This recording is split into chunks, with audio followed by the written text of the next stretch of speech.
Yes, good afternoon people. Another quick video. Today I will be discussing the ongoing conflict in Gaza, or rather the ongoing slaughter of innocent civilian lives at the hands of the Israeli forces and the resulting humanitarian crisis. Before I get into it, share, comment, like and subscribe. The UN Security Council passed a resolution calling for an immediate ceasefire in the Gaza Strip during the Muslim holy month of Ramadan.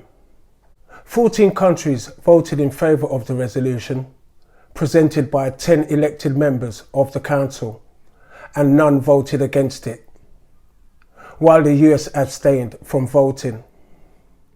The recent abstination by the US in a vote involving Netanyahu and Israel is a clear indication of the waning patience towards their actions.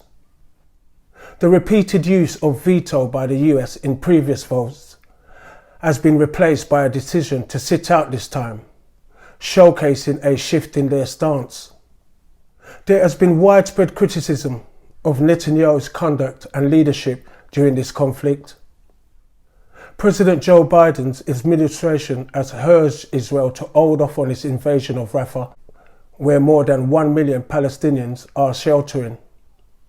Israeli Prime Minister Benjamin Netanyahu said that he is determined to send troops into the southern Gaza city of Rafah and would do so with or without US support. He added, "While I expressed hope for US support, I made it clear that if necessary, we would proceed independently. I will finish Hamas alone."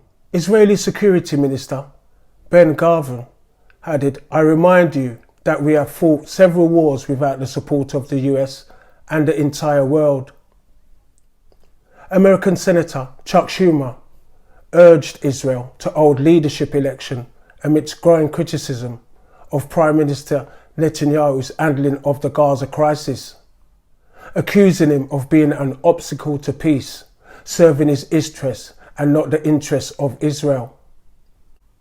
The Israeli government's decision to restrict aid and supplies to Gaza has prompted the United States to take action, including airdrops and the construction of a temporary pier to facilitate the delivery of essential resources.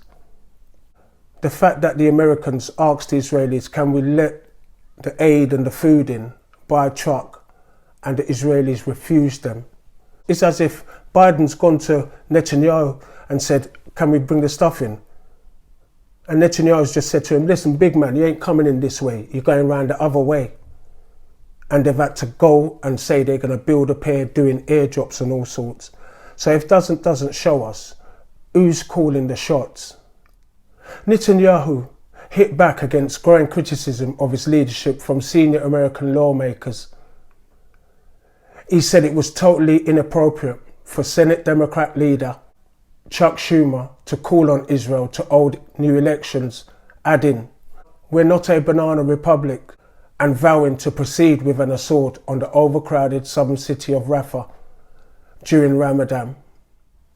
The death toll in Gaza has surpassed 31,700, including at least 30 people who have died of malnutrition, according to the enclave's health ministry. Another 73,500 have been reported injured. The Israeli military said at least 247 soldiers have been killed since the ground invasion of Gaza began. That's a big difference, isn't it?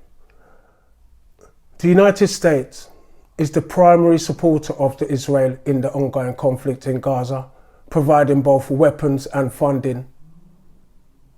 However, their influence does not seem to extend to holding Israel accountable for their actions.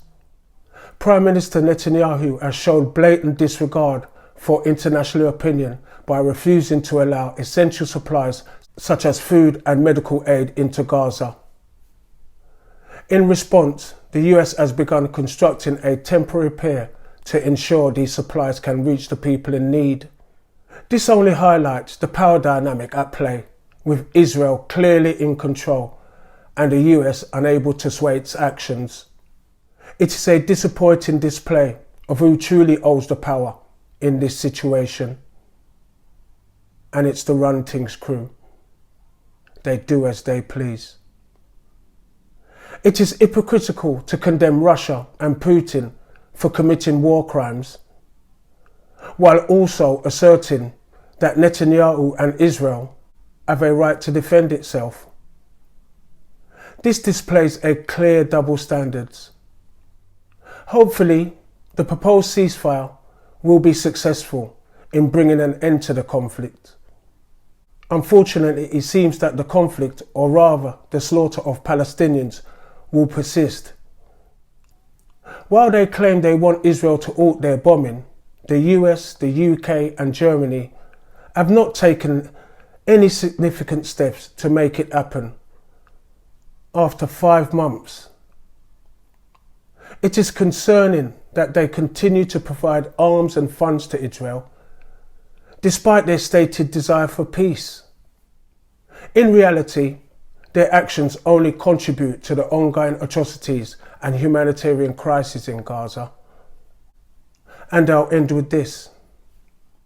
It is concerning that Israel appears to have a strong influence over our government and other nations, including America, Germany, France and Canada. Despite numerous instances of Israel breaking international law, no action's been taken to hold them accountable.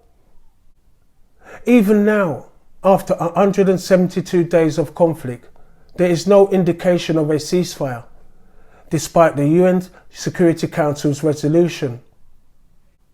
The Israelis are determined to launch a ground offensive on Rafah, disregarding calls for peace. This situation sheds light on who truly holds the power, and it's not America and it's not the UK, but the United States of Israel. Thanks for watching. Share, comment, like and subscribe. Out of here.